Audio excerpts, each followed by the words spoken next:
Ok, vamos a iniciar ahora sí. Ok, bueno, como hacemos en cada ocasión, vamos a decir el Salmo 19, del 7 al 11, va a aparecer aquí en la pantalla, todos juntos. La ley de Jehová es perfecta, que convierte el alma. El testimonio de Jehová es fiel, que hace sabio al sencillo. Los mandamientos de Jehová son rectos, que alegran el corazón. El precepto de Jehová es puro, que alumbra los ojos. El temor de Jehová es limpio, que permanece para siempre. Los juicios de Jehová son verdad, todos justos. Deseables son más que el oro, y más que mucho oro afinado, y dulces más que miel, y que la que destila del panal. Tu siervo es además amonestado con ellos, en guardarlos hay grande galardón. Amén. Vamos a orar. Señor Dios y Padre, en esta tarde te damos gracias porque nos permite estar aquí, Señor, viviendo un poquito más de tu palabra, que nos permite estar aquí escuchando tu palabra, alabándote y conviviendo con nuestros hermanos. Quiero pedir en este momento, Señor, que seas tú quien hables a través de mí, que pongas el mensaje que tienes para mis hermanos en mi boca y que puedan escucharlo, estar atentos y, Señor, que podamos aprender algo en este día. Te damos gracias por la oportunidad que nos das de estar aquí, aprender, alabarte, Señor. Te pedimos, Señor, por las personas que puedan venir en camino, que puedan llegar con bien y puedan gozarse con nosotros. En nombre de tu Hijo amado Cristo Jesús. Amén. Amén. Hermanos, el día de hoy pues seguimos hablando de lo que es la libertad. El tema es libertad segura y pues especialmente el día de hoy, 15 de septiembre, estamos celebrando una vez más la independencia de nuestro país. Y obviamente estamos hablando de libertad, inclusive ahorita en la hora de las acciones de gracias, por ahí se escuchaba agradecimiento por la libertad que tenemos en este país. Y pues sí, definitivamente tenemos que estar agradecidos con ello. Cuando hablamos de libertad, un país que viene siempre a nuestra mente, o que es icónico en esto de la libertad, es Francia. ¿Por qué Francia? Porque Francia en la Revolución Francesa, que se gestó entre 1789 y 1799, dio pie, o es icónica en todas las luchas de la independencia de Estados Unidos, de México, de todos los países. Aunque técnicamente en Francia no fue una independencia, fue una revolución, pero se quitaron de encima el yugo, en teoría, de lo que viene a ser la monarquía. Pero se hizo icónico, y es tan icónico que Francia siempre ha sido mencionada en cada una de las batallas de la independencia, y así la conocemos, como un ícono de la independencia. Sin embargo, como mencionábamos ahorita, esta independencia se llevó a cabo alrededor de 1799. Francia, con las guerras napoleónicas, cayó otra vez bajo otro dominio entre 1814 y 1815, del cual después obviamente se liberó. ¿Y qué decir de la Segunda Guerra Mundial? La Segunda Guerra Mundial, Francia nuevamente es dominada por el enemigo y vuelve a caer y vuelve a tener que buscar su libertad. ¿A dónde voy? Francia tuvo libertad, la perdió. Volvió a tener libertad, la volvió a perder. Y si vemos la historia de todos los países, más o menos vamos a cantar las mismas. De hecho, ahorita hay muchos países que están por el dominio de algún otro país encima. Yo creo que uno de los ejemplos característicos es Puerto Rico, que es una nación que en teoría debería ser independiente, pero es un anexo de lo que viene a ser Estados Unidos. Podemos hablar también, por ejemplo, de las Islas Malvinas en Argentina, que es un pleito casado que tienen ya con Inglaterra, que siguen peleando y no son libres técnicamente. Estamos hablando de los países. Entonces estamos viendo cómo la libertad actualmente no es una libertad segura, es una libertad pasajera que depende de muchas cosas para que la puedan tener.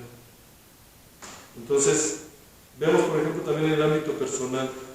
Muchas veces estamos en un trabajo y nos sentimos acosados, nos sentimos dominados y queremos libertad, buscamos otro trabajo, nos sentimos aliviados y 2 meses después, ¿qué estamos diciendo? Ya no aguanto a mi jefe, esto es una esclavitud, esto es un problema, quiero ser libre. La semana pasada hablábamos un poquito de eso. ¿Qué decir de las relaciones personales? ¿Cuántas personas no, independientemente de hombres y mujeres, deciden casarse para ser libres y luego descubren que es otro tipo de yugo, su yugo?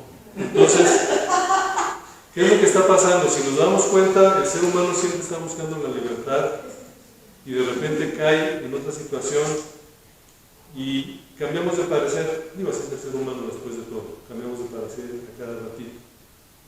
Pero aquí lo que estamos viendo es que no tenemos una libertad segura, tenemos una libertad aparente, una libertad que depende de muchas otras cosas, de factores que muchas veces ni siquiera son nuestros. O sea, son factores que son ajenos a nosotros, pero de momento nos sentimos libres y 10 minutos después ya no. Entonces, vamos a platicar un poquito de esto.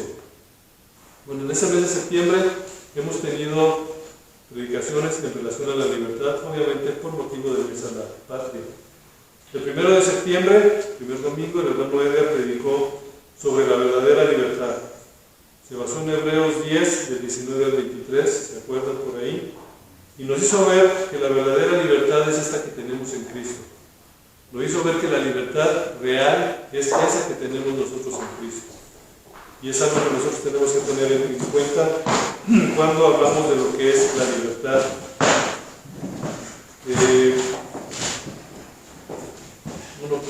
Ahora, retomando un poquito lo que nos hablaba el hermano Edgar, vemos aquí en Juan 8, 31 y 32, los voy a leer. Dice: dijo que entonces Jesús a los judíos que habían creído en él: si vosotros permaneciereis en mi palabra, seréis verdaderamente mis discípulos, y conoceréis la verdad, y la verdad os hará libres. Este es un versículo que nosotros como cristianos conocemos. Digo, estamos hablando de la libertad, nos decimos que vamos a conocer la verdad y esa verdad nos va a hacer libres. Pero ¿cuál es la verdad? Esa la encontramos en Juan 14, 6. Jesús les dijo: yo soy el camino, la verdad y la vida. Nadie viene al Padre sino por mí. Entonces, Jesús es la verdad. Jesús es esa verdad que nosotros debemos de conocer para ser libres. Jesús para esto vino. En Juan 18:37, la segunda parte de ese pasaje nos dice: yo para esto he nacido y para esto he venido al mundo, para dar testimonio a la verdad. Todo aquel que es de la verdad oye mi voz. Pues aquí estamos viendo cómo ya está un poquito condicionada lo que es la verdad. Todos aquellos que escuchamos su voz, somos aquellos que vamos a ser libres. Mis ovejas oyen mi voz y yo las conozco y me siguen, y yo les doy vida eterna y no perecerán jamás, ni nadie las arrebatará de mi mano. Entonces, volviendo a lo que comentábamos ahorita, nuestro hermano Edgar al principio de este mes nos decía, nos predicaba de la verdadera libertad, que es esa que tenemos en Cristo. El domingo pasado yo tuve la oportunidad también de estar aquí ocupando este púlpito y hablábamos de la verdadera esclavitud, que es la contraparte. ¿Y por qué hablábamos de esto? Porque definitivamente nosotros nos han vendido la idea de una libertad. Ahorita platicábamos de esas libertades aparentes. Y cuando predicábamos la semana pasada, veíamos que son libertades que no son una libertad, que son una esclavitud que nos venden como libertad, y veíamos que la verdadera esclavitud, en resumidas cuentas, es estar lejos de Jesús. Entonces el día de hoy estamos hablando de la libertad segura. Lo primero que vamos a ver de esto es que no depende de factores externos. La libertad que nosotros vamos a hablar ahora es segura porque no depende de factores externos. Ahorita platicábamos de la Revolución Francesa, de la Revolución Francesa, cómo vuelven a ser ocupados, cómo toda esa libertad que tenían los franceses venía a depender de factores externos. Platicábamos también de nosotros como personas, cuando estamos en un trabajo, nuestra libertad, nuestra sensación de libertad depende de factores externos. Y también como seres humanos, como relaciones, dependemos de otras cosas para sentirnos libres. Entonces estamos dependiendo siempre de cuestiones externas. Ahorita leímos el pasaje de Romanos 8, del 30 y... en adelante, 31 en adelante. Vamos a ir al principio de este capítulo. ¿Qué es lo que nos dicen los dos primeros versículos de Romanos 8? Nos dice: ahora pues, ninguna condenación hay para los que están en Cristo Jesús, los que no andan conforme a la carne, sino conforme al Espíritu. Porque la ley del Espíritu de vida en Cristo Jesús me ha librado de la ley del pecado y de la muerte. Entonces, aquí lo que estamos viendo es que no hay ninguna condenación, ya fuimos liberados. E inclusive aquí nos dice muy claro que Jesús nos ha libertado de la ley del pecado y de la muerte. No hay condenación. Bueno, ya vimos los dos primeros pasajes. Vamos ahora a los dos últimos de la lectura que tuvimos. Romanos 8, 38 y 39. Nos dice: por lo cual estoy seguro de que ni la muerte, ni la vida, ni ángeles, ni principados, ni potestades, ni lo presente, ni lo porvenir, ni lo alto, ni lo profundo, ni ninguna otra cosa creada nos podrá separar del amor de Dios que es en Cristo Jesús, Señor nuestro. Entonces, ¿por qué nada nos puede separar? Aquí estamos viendo todas las cosas que nos ponen en el versículo 38, por ejemplo, son factores externos. Está hablando de la muerte, que no depende de nosotros, la vida, que no depende de nosotros, los ángeles, que definitivamente no dependen de nosotros, principados, potestades, lo alto, lo profundo, ninguna otra cosa creada. O sea, son todos factores externos sobre los cuales nosotros no tenemos absolutamente ningún control. Sin embargo, nada de eso puede afectar lo que ha hecho Jesús. Al final del versículo 39 nos dice: nada de esto nos podrá separar del amor de Dios que es en Cristo Jesús, Señor nuestro. Entonces aquí estamos viendo que esta libertad segura no depende de factores externos, no depende de cosas que podamos o que puedan hacer otras personas, no depende de lo que digan nuestras familiares o nuestras amistades o lo que ustedes gusten y manden. No depende de eso, no depende de las situaciones económicas tampoco. Estamos, según dicen los expertos, a nivel global esperando que entremos en una crisis económica. Eso tampoco va a afectar para nada ese factor externo, pero eso no va a afectar para nada nuestra relación con Cristo. Entonces tenemos que estar bien conscientes de eso, de que independientemente de lo que pase, no va a haber un efecto directo sobre nuestra libertad que ya tenemos en Cristo. Podrá afectar otras cosas quizá, pero esa libertad en Cristo no se va a ver afectada por ninguna de estas cuestiones. Ahora, esto no lo tenemos nosotros por ser buenas personas, no lo vamos a tener nosotros por portarnos bien, no lo vamos a tener nosotros por nada de lo que nosotros hagamos o dejamos de hacer. Lo tenemos por lo que sería el segundo punto que vamos a tratar ahora, que es por la justicia y por el amor de Dios. Y para eso nos vamos a ir al versículo 33 del pasaje que leímos ahorita, que nos dice: ¿quién acusará a los escogidos de Dios? Dios es el que justifica. O sea, aquí es muy claro. De hecho, hace un momento en la escuela dominical platicábamos un poquito de lo que son los eventos por venir, platicábamos un poquito de lo que es el juicio final, y a final de cuentas, cómo el creyente va a ser justificado a través de Cristo. Platicábamos algo de eso en la escuela dominical. A final de cuentas, Dios es el que justifica. Entonces, por eso nuestra libertad es segura, porque tenemos esa seguridad de que la justificación viene directamente de parte de nuestro Dios. Ahora es interesante también, Dios es el que justifica, pero aquí habla: ¿quién acusará a los escogidos de Dios? Hay un acusador, en la Biblia lo menciona. Hay un acusador. Lo podemos ver en el pasaje de 1 de Pedro 5:8, nos va a decir de entrada, dice: sed sobrios y velad, porque vuestro adversario el diablo, como león rugiente, anda alrededor buscando a quien devorar. Aquí tenemos que estar conscientes de algo, es otro factor externo. Satanás, y no nada más Satanás, porque Satanás no tiene el atributo de ser omnipresente. Satanás y todos los que le sirven a él están alrededor de nosotros viendo cómo nos hacen caer. Están buscando hacernos, en otras horas, hacernos sentir que perdimos esa libertad. Van a decir, bueno, ¿qué tiene que ver esto con lo que estamos platicando del acusador? Vamos a ver Apocalipsis 12:10. Dice, entonces oí una gran voz en el cielo que decía, ahora ha venido la salvación, el poder y el reino de nuestro Dios y la autoridad de su Cristo, porque ha sido lanzado fuera el acusador de nuestros hermanos, el que los acusaba delante de nuestro Dios día y noche. Interesante, ¿no? Primero busca hacernos caer, primero está buscando cómo le va a hacer para hacernos caer, y después va a decir, mira, tu hijo hizo esto, tu hijo hizo aquello. Ahí está el acusador.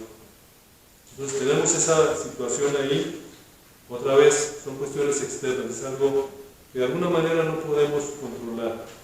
Sin embargo, tenemos que recordar también lo siguiente, 1 de Pedro 5:9 nos dice, al cual resistir firmes en la fe, sabiendo que los mismos padecimientos se van cumpliendo en nuestros hermanos en todo el mundo. En pocas palabras nos dice que tenemos que resistir esas situaciones, tenemos que resistir al diablo, a sus secuaces, para buscar en lo posible no caer. Pero no es un factor que vaya a afectar nuestra libertad, por más que de repente nosotros nos sintamos así.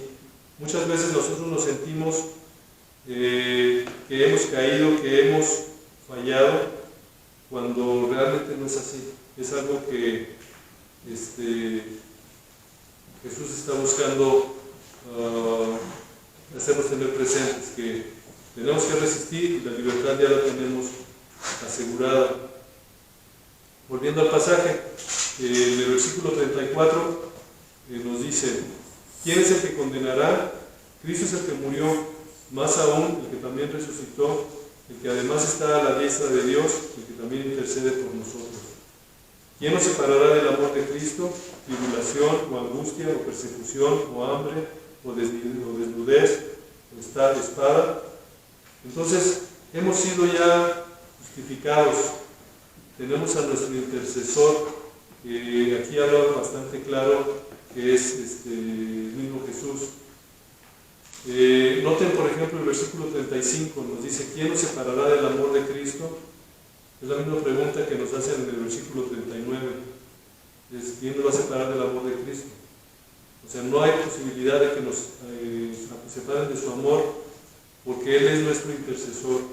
Nuevamente, volvemos a comentar la clase de escuela dominical, platicábamos un poquito de esto, platicábamos cómo Jesús es nuestro intercesor, precisamente ante Dios a la hora del juicio, y nosotros como creyentes, Jesús es el que va a dar la cara por nosotros.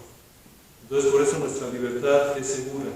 No depende absolutamente de nada, sino depende, al final de cuentas, de lo que ya, del amor y de lo que viene a ser de Dios. Y también depende de la victoria de Cristo. Es decir, esta seguridad que nosotros tenemos de que la libertad es segura depende única y exclusivamente de Cristo. Esto lo podemos ver en Juan 3:16, que nos dice, porque de tal manera amó Dios al mundo que ha dado a su Hijo unigénito, para que todo aquel que en Él cree no se pierda, mas tenga vida eterna. Todos nosotros lo hemos visto, lo hemos sentido, todos conocemos este pasaje. Mientras confiemos en Jesús, lo recibamos en nuestro corazón, somos llamados hijos de Dios, estamos ya sujetos a esta libertad, y es una libertad segura. Volviendo al pasaje, Romanos 8:36 nos dice, como está escrito, por causa de ti somos muertos todo el tiempo, somos contados como ovejas de matadero. Esto siguiendo el mismo pasaje que estábamos leyendo ahorita, de Romanos 8. Pero ¿a qué se refiere aquí cuando nos dice como está escrito? ¿Dónde está escrito? Yo creo que pudiéramos preguntarnos. Está escrito en Salmo 44:22, que nos dice, pero por causa de ti nos matan cada día, somos contados como ovejas para el matadero. A este versículo está haciendo referencia a nuestro Señor Jesucristo en el pasaje que estamos leyendo.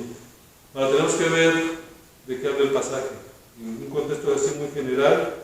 El contexto de Salmo 44 es un pueblo judío que está bajo persecución, es un pueblo judío que está bajo la opresión, y están precisamente levantando la voz y diciendo o sintiéndose de esta manera, que están siendo contados como ovejas para el matadero. Pero al final de cuentas, el siguiente versículo, volviendo al pasaje, nos dice Romanos 8:37, antes en todas estas cosas somos más que vencedores por medio de aquel que nos amó. Es decir, a pesar de sentirnos de repente perseguidos, a pesar de sentirnos de repente presionados por la sociedad, por todo lo que sucede ahora, tenemos que estar seguros de que somos vencedores, pero no vencedores por nuestras fuerzas, no vencedores porque nosotros podemos, sino vencedores, como ya vimos, por los méritos de Cristo. Es en lo que tenemos que estar nosotros bien conscientes, presentes, teniendo en mente cómo esta libertad es segura, pero no por nuestros méritos, sino por los méritos de nuestro Señor Jesucristo. Y volviendo nuevamente a la última parte del pasaje que leíamos ahorita, Romanos 8, 38 y 39, lo vuelvo a leer. Dice, por lo cual estoy seguro de que ni la muerte, ni la vida, ni ángeles, ni principados, ni potestades, ni lo presente, ni lo porvenir, ni lo alto, ni lo profundo, ni ninguna otra cosa creada, nos podrá separar del amor de Dios que es en Cristo Jesús, Señor nuestro. Entonces aquí tenemos ya la seguridad de esa libertad. La libertad que hemos ganado a través de nuestro Señor Jesucristo es una libertad segura. Al principio platicábamos de lo icónico que es Francia en cuestiones de lo que es la libertad. Platicábamos también de que a pesar de ser ese ícono de libertad, después de la Revolución Francesa, Francia cayó bajo dominios extranjeros por unos cortos periodos de tiempo. Su libertad no fue segura. Y de hecho hoy en día, ni su libertad ni la de nosotros es una libertad segura. En cualquier momento la podemos perder. Los franceses, cualquier país, nosotros también como México, no estamos exentos de poderla perder. Ahorita la tenemos, pero después no lo sabemos. Pero la libertad que tenemos en Cristo, esa sí es segura por lo que ahorita acabamos de ver. Antes de entrar al pasaje, la lectura bíblica para esta meditación, leímos el Salmo 4. El último versículo del Salmo 4, Salmo 4:8, lo voy a poner aquí también, nos dice, en paz me acostaré y así mismo dormiré, porque solo tú, Jehová, me haces vivir confiado. Este pasaje lo usamos mucho para lo que viene a ser la seguridad del creyente, y está bien, al final de cuentas. Hay ciertos teólogos que ven esto un poquito más allá. Dicen que en este pasaje, David, cuando lo escribió, lo que tenía en mente era precisamente su muerte. A la hora que él decía, pues es la equivalencia de que se va a acostar y así mismo dormiré, encontramos varios pasajes en la Biblia que relacionan el dormir con la muerte física. Pero el rey David decía que aún en esa situación él estaba en paz porque Jehová lo hace sentir confiado. Entonces, esa es la libertad segura. Digo, teniendo esa interpretación a este pasaje, esa es la libertad segura que podemos encontrar en nuestro Señor Jesucristo. La paz que no va a depender de cuestiones externas, la paz que depende enteramente de Él y que ya la tenemos con el solo hecho de confiar en Él. Tenemos que estar presentes, estar seguros que esa libertad depende de Él y de nada más, no depende de lo que suceda alrededor de nosotros, no depende de lo que piensen los demás, ni de nosotros, ni de lo que nosotros creemos. Es una libertad que nosotros debemos ya de tener como segura, tener ya la confianza de que así va a ser por la eternidad. Nada más ahora pensemos si realmente tenemos esta confianza en Dios. Yo sé que aquí todos los que estamos presentes la tenemos. Hemos escuchado la voz del Evangelio, hemos escuchado la palabra de Dios, nos hemos acercado, hemos creído en nuestro Señor Jesucristo. Y eso es lo que nos ha dado lugar a tener esta libertad segura, esta libertad que tenemos en Cristo, esta libertad que en la eternidad nos va a estar acompañando, que estaremos gozando junto con los demás hermanos y con Dios. Entonces esta es la libertad segura en este mes de la libertad, y pues es el mensaje que Dios puso en mi corazón para compartir con ustedes, mis hermanos. Pues muchísimas gracias.